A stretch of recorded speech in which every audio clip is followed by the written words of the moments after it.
ನಮಸ್ಕಾರ ಎಲ್ಲ ದೊಡ್ಡ ಮಂದಿಗೆ. ನಾನು ನಿಮ್ಮ ಬಸ್ಯ.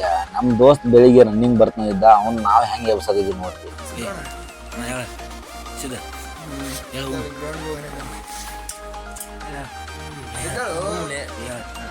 ನಮ್ಮ ಹೊಟ್ಟೆ ಎಷ್ಟು ಉರ್ತಾವ್ರೋ ಆ ಭಗವತ್ನ ನೋಡಿದ್ರೆ ಸರು ನಾಷ್ಟ ಮಾಡ್ಬೇಕು.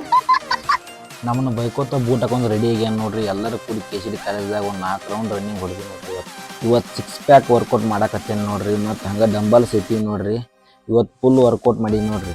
ಹೊಳ್ಳಿ ಹಾಸ್ಟೆಲ್ಗೆ ಬಂದು ಅರಿಬಿ ಇತ್ತು ನೋಡ್ರಿ. ಅರಿಬಿಗೆ ಆಯ್ತೀನಿ. ಅದೇನೋ ಎಕ್ಸ್ಪೋಸಿಂಗು ಶರ್ಟ್ ಹಾಕೊಳ್ಳೋ ಅಭ್ಯಾಸ ಇಲ್ವಾ ನಿನ್ಗೆ? ನೀನೆ ಹೃತಿಕ್ ರೋಷನ್ ಅನ್ಕೊಂಡ್ಬಿಟ್ಟಿದ್ಯಾ? ಇರ್ಲಿ ಬಿಡಕ್ಕ, ಏನು ಸಣ್ಣ ಹುಡುಗ. ನಾಷ್ಟ ಮಾಡ್ಬೇಕಂತ ಬಂದ್ರಿ ಹಾಸ್ಟೆಲಲ್ಲಿ ಟೊಮೊಟೊ ಇಲ್ದಿರೋ ಟೊಮೊಟೊ ಬಾತ್ ಮಾಡೋರಿ. ಆಂಟಿ ಹತ್ರ ಟೊಮೊಟೊನೇ ಇಲ್ಲ ಅಂತ ಕೇಳ್ಬೇಕು ಅನ್ಕೊಂಡೆ. ಆದ್ರೆ ಜೀವನದಲ್ಲಣ್ಣ ಒಬ್ಬರ ಜೊತೆ ಕಿತ್ತಾಡಿಲ್ಲಣ್ಣ ನಾನು. ನಾಷ್ಟ ಮಾಡಿ ಲೈಬ್ರರಿ ಹೊಂಟೀನಿ ನೋಡ್ರಿ.